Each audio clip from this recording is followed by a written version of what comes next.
하나님의 말씀은 고린도 후서 5장 17절에서 19절 말씀까지입니다. 제가 봉독해 드리겠습니다. 그런즉 누구든지 그리스도 안에 있으면 새로운 피조물이라. 이전 것은 지나갔으니 보라 새 것이 되었도다. 모든 것이 하나님께로서 났으며 그가 그리스도로 말미암아 우리를 자기와 화목하게 하시고 또 우리에게 화목하게 하는 직분을 주셨으니 곧 하나님께서 그리스도 안에 계시사 세상을 자기와 화목하게 하시며 그들의 죄를 그들에게 돌리지 아니하시고 화목하게 하는 말씀을 우리에게 부탁하셨느니라. 아멘. 그리스도 안에 있으면 새로운 피조물이라는 제목으로 은혜를 나누고자 합니다. 오늘 본문의 말씀에 보면은 첫째가 어떤 말씀입니까? 누구든지 예수를 믿으려고 하는 누구든지 그리스도 안에 있으면이죠. 안에 있다는 건 무슨 말씀입니까? 하나님의 말씀을 따라 순종하는 삶을 살면 그 말이지요. 그렇게 살면 새로운 피조물이다. 과거의 모습과는 새롭게 변화된 모습이다. 그것을 우리가 거듭남이라고 말하지요. 새롭게 거듭났다. 어디에서부터? 우리는 과거에 죄를 짓고 죄악 가운데 살던 죄의 모습에서 우리는 거듭난 삶을 사는 것이다. 이렇게 말씀을 하시는 것입니다. 그래서 이전 것은 지나갔으니 보라 새 것이 되었다. 내가 과거에 추하고 더럽고 악하고 음란한 모습으로 살던 내가 예수 그리스도를 믿음으로 말미암아 말씀 안에서 하나님의 말씀과 더불어 사니까 이제는 과거의 내 그러한 추한 모습이 다 사라지고 이제는 하나님 안에서 거듭난 온전한 믿음의 삶을 사는 것이다 말씀하시는 것입니다. 그래서 모든 것이 하나님께로서 났으며 이 모든 새롭게 되는 것은 하나님께로부터 낳는 것이라는 것이죠. 그가 그리스도로 말미암아 우리를 자기와 화목하게 하셨다. 이 화목이라는 것 자체가 어떠한 말인 것입니까? 화목의 이전에는 하나님과 우리 사이에 우리가 죄로 말미암아 하나님 가까이 갈 수가 없었지요.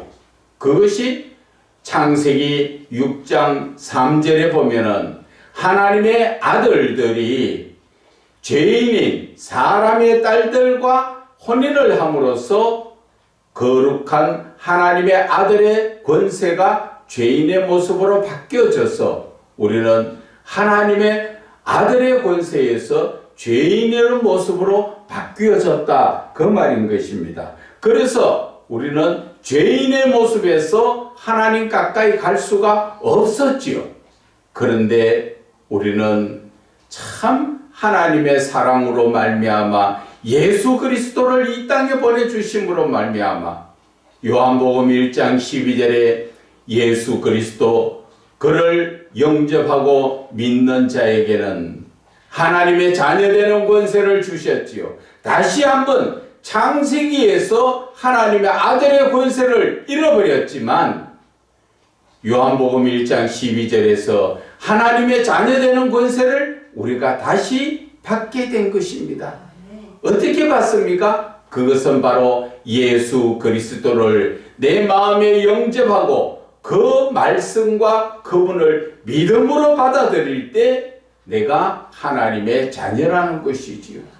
그래서 로마서에서는 한 번 더 그것을 확실하게 우리에게 하나님의 아들의 권세를 말씀하여 주시는 것이 로마서 8장 14절에 하나님의 영, 성령으로 인도함을 받는 자가 하나님의 아들이라고 다시 한번 거기에서 우리에게 확신을 심어주시는 것입니다. 그래서 우리는 과거 창세기에서 하나님의 아들의 권세를 잃어버렸던 것을 다시 예수 그리스도로 말미암아 아들의 권세를 받게 된 것. 그래서 우리는 새로운 피조물이 되었다는 것이지요. 그 전에 과거의 모습에서 죄악된 모습에서 이제는 하나님의 아들의 모습으로 바뀌어졌다는 것을 말씀하시는 것입니다. 그래서 19절에 하나님께서 그리스도 안에 계시사, 그리스도 안에 하나님 예수 그리스도 바로 그 안에는 누가 계신다고요? 아버지 하나님이 함께 하시는 거지요. 이것이 바로 우리가 알기로는 그냥 그리스도 안에 하나님이 계시는구나 이렇게만 볼 수 있는데, 그것을 좀 더 쉽게 보자면 우리는 삼위의 하나님을 삼위일체라고 말하지요. 세 분 하나님이 한 분 하나님이시다. 그렇기 때문에 예수 안에 하나님이 계시고 하나님 안에 예수님이 계실 수밖에 없는 거예요. 따로 분리된 것이 아니라는 것이지요. 그래서 하나님의 영 성령도 하나님 안에 계시잖아요. 그런데 우리는 자꾸 따로 분리해서 지금은 성령 시대다. 성령 한 분이 역사하시는 것이 아니라 삼위의 하나님이 함께 하시는 것입니다. 그래서 그리스도 안에는 누가 계신다고? 하나님이 계시는, 삼위의 하나님이 한 분이시라는 것을 말씀하여 주시는 것입니다.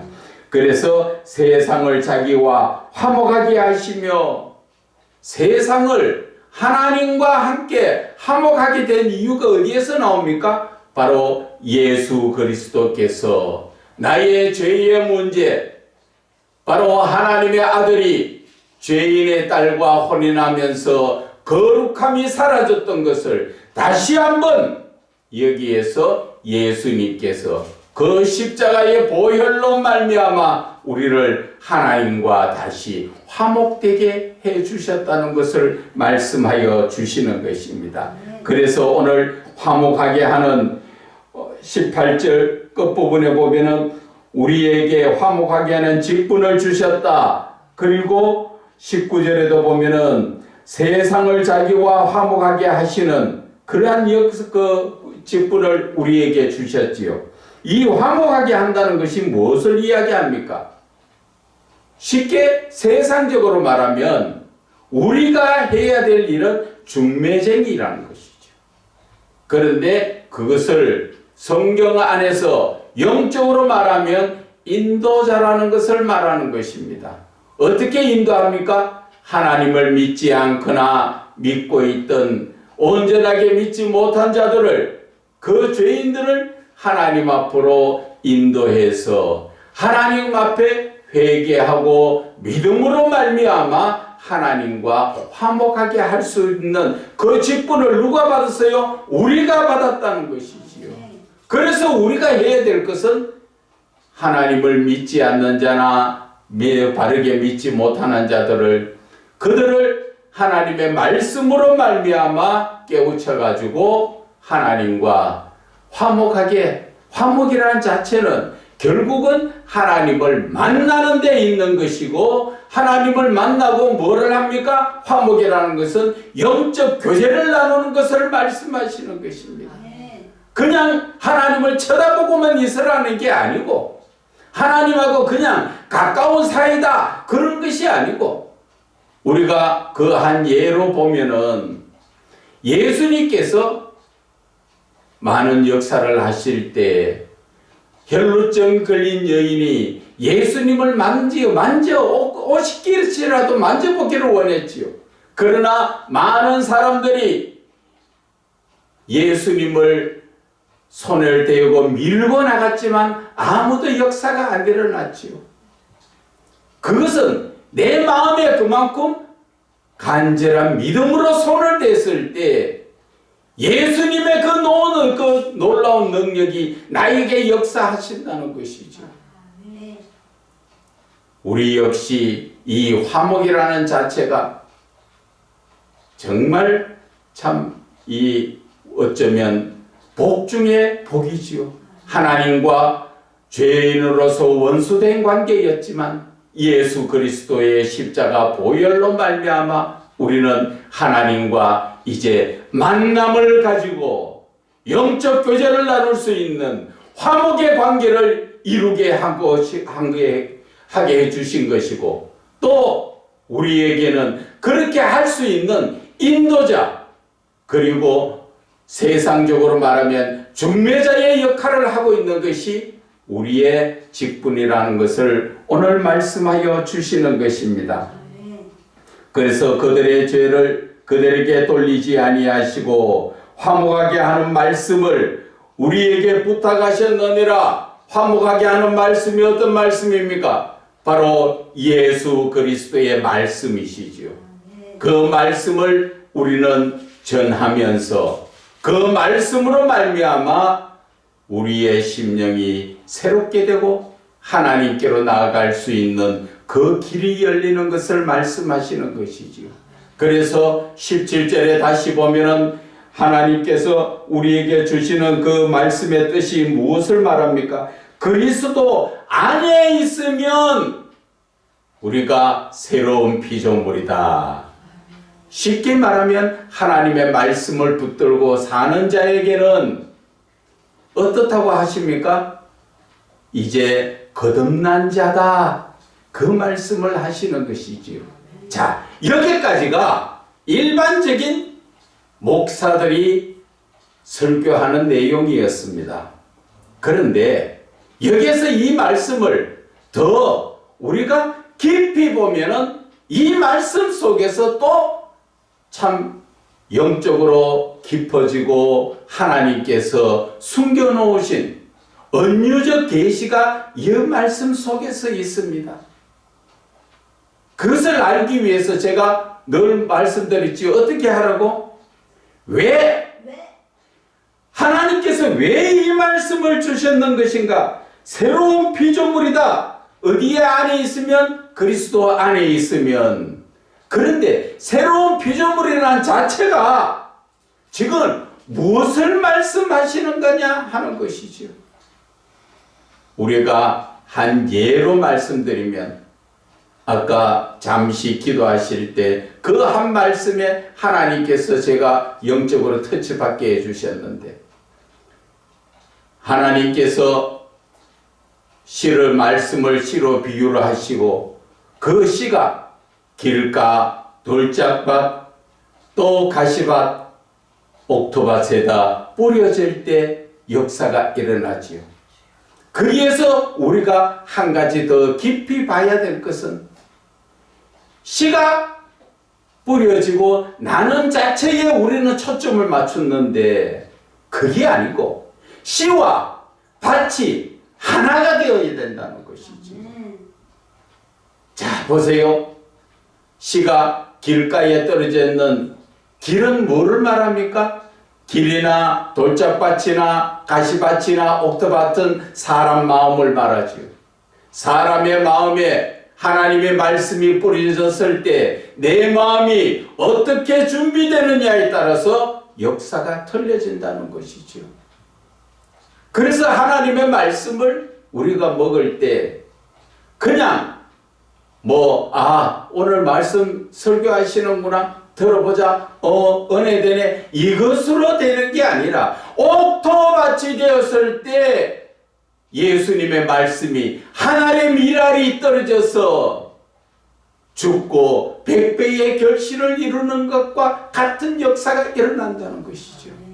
그렇지 못하면 우리의 마음속에 하나님의 말씀을 듣기는 듣고 많이 읽고 봤다고 해도 그 말씀이 역사가 일어나지 않잖아요.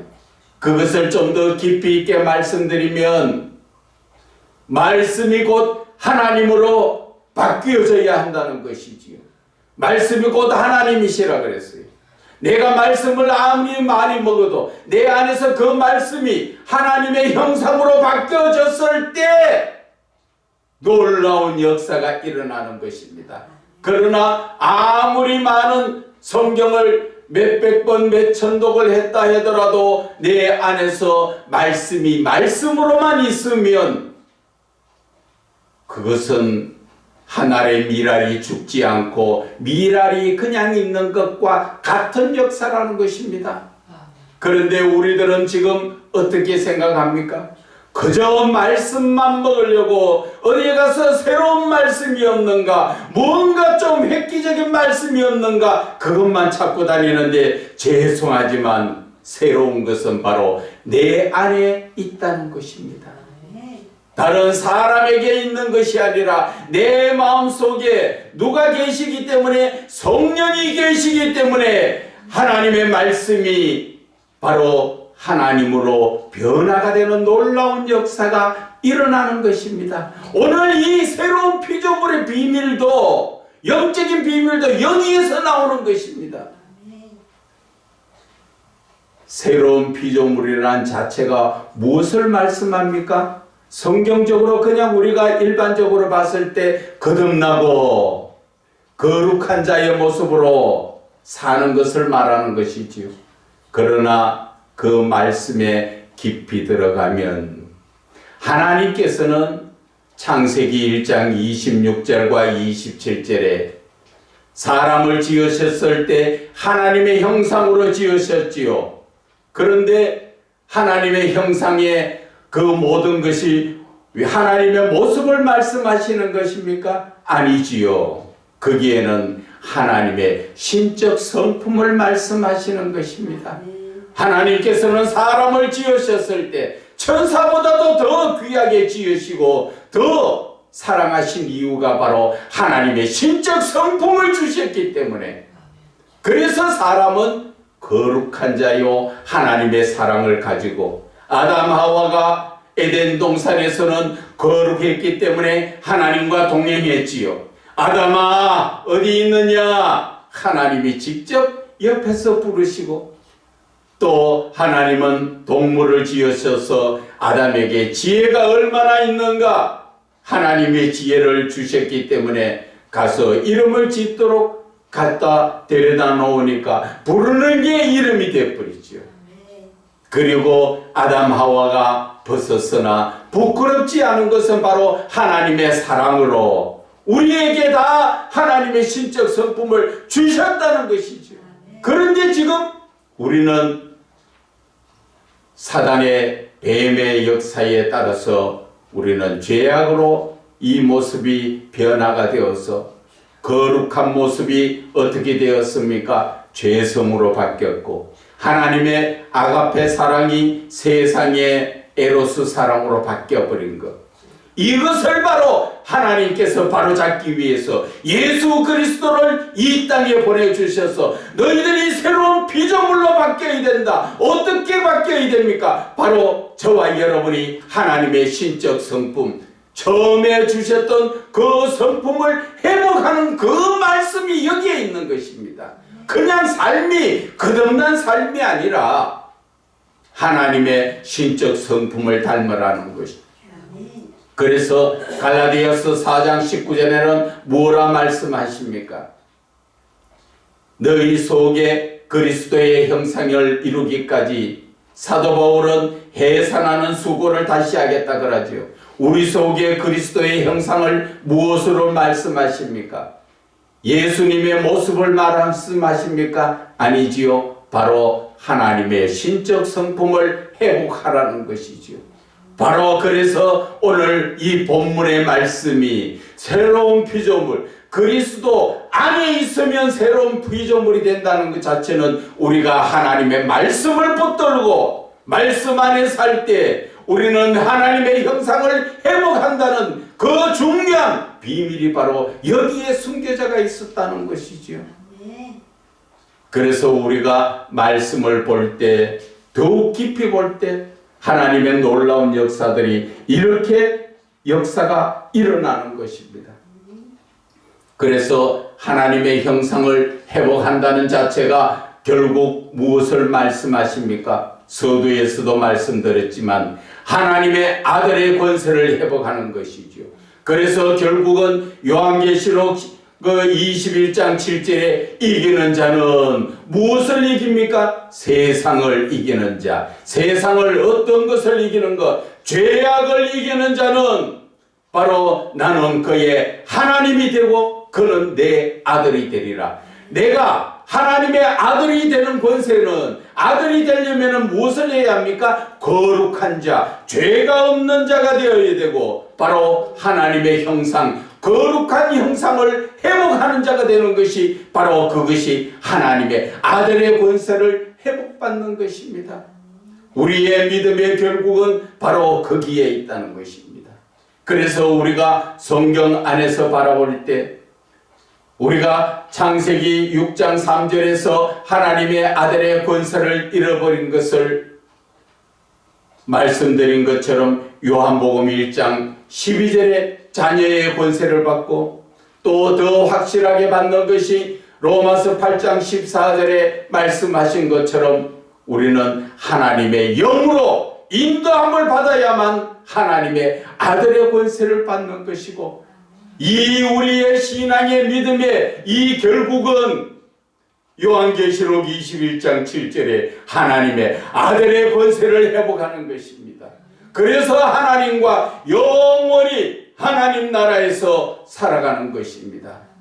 그것이 바로 하나님께서 오늘 우리에게 주신 고린도후서 5장에서 나오는 그리스도 안에 있으면 새로운 피조물의 모습이 바로 하나님의 아들을, 하나님의 아들의 권세, 하나님의 형상을 회복하는 권세를 말씀하시는 것이라는 것을 아셔야 하는 것입니다. 지금까지는 우리가 거듭난 거룩한 자로만 바라봤던 것을 더 깊이 들어가니까 새로운 피조물이 결국 하나님의 형상, 하나님의 아들을 말씀하신다는 것을 우리가 이제 깨달아졌지요. 그래서 우리가 성경을 바라볼 때 성경을 우리가 깊이 묵상하면서 바라봐야 하는 것입니다. 그래서 우리는 항상 새로운 피조물이라는 것은 어떻게 우리가 새로운 피조물이 됩니까? 우리가 베드로전서를 한번 찾아볼까요?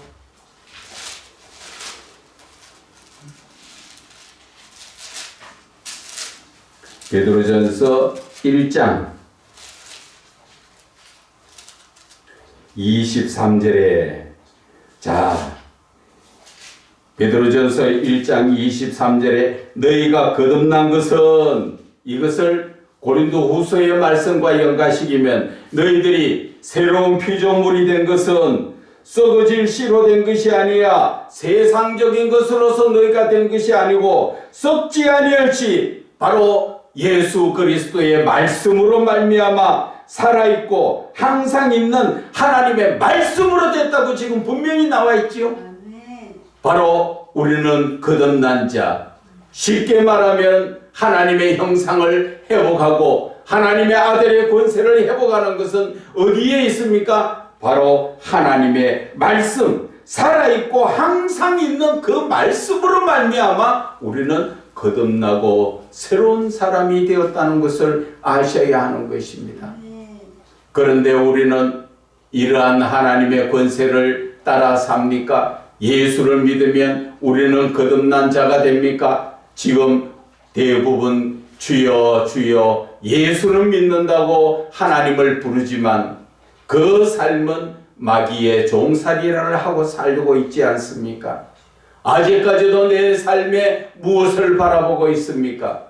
늘 세상의 것을 바라보고 세상의 유익을 따라 살아가는 그러한 삶을 바라보고 있다는 것입니다. 그래서 우리는 영적으로 늘 깨어 기도하며 말씀 안에 살아야 한다는 것을 말씀을 드릴 수가 있는 것입니다. 요한복음 3장 3절을 우리가 다시 한번 더 볼까요? 요한복음 3장 3절에 예수께서 대답하여 이르시되 진실로 진실로 내게 이르노니 사람이 거듭나지 아니하면 하나님의 나라를 볼 수 없느니라. 무엇을 말씀하십니까? 거듭나지 않으면 못 본다. 거듭난 걸 뭐랍니까? 새로운 피조물이 되지 못하면 하나님의 나라를 볼 수 없다는 것을 말씀하십니다. 하나님의 나라를 볼 수 있는 것은 바로 새로운 피조물, 거듭난, 그것이 바로 영적으로 더 깊이 말씀드리면 하나님의 형상을 회복하는 것입니다. 지금까지 죄악된 모습에서 이제는 거룩한 자의 모습으로 바뀌어져야 하는 것이지요. 그렇게 바뀌어지려면 조금 전에 말씀처럼 베드로전서 1장 23절의 말씀처럼 하나님의 말씀으로 말미암아 우리는 바뀌어지고 거듭나지고 그래서 온전한 믿음에 설 수 있다는 것입니다. 저와 여러분, 이제 어떠한 믿음의 삶을 살아야 할까요? 이제는 우리가 세상을 바라봐서 안 됩니다. 우리가 바라봐야 될 것은 하나님이요 하나님 나라입니다. 그 나라를 바라볼 때 우리는 어디에 속해 있는 사람입니까? 하나님 나라에 속한 사람입니다. 하나님께 속한 하나님의 아들의 권세를 가진 자입니다. 그러면 우리들은 무엇을 지켜야 합니까? 하나님의 법을 지켜야 합니다. 하나님 나라에 하나님의 법이 어디에 있습니까? 주님께서 주신 성경의 모든 말씀을 우리는 지키며 세상을 바라보는 것이 아니라 하나님을 바라봐야 합니다. 육신적인 눈을 떠서 세상을 바라보고 세상 안 믿는 사람들이 좋아하는 것을 따라가는 것이 아니라 우리는 영적인 눈을 떠서 하나님을 바라보고 하나님이 기뻐하시는 우리는 그러한 삶을 살아야 한다는 것을 말씀하여 주시는 것입니다. 그런 자가 바로 하나님께서 오늘 그리스도 안에서 새로운 피조물이라고 말씀하여 주신 것입니다.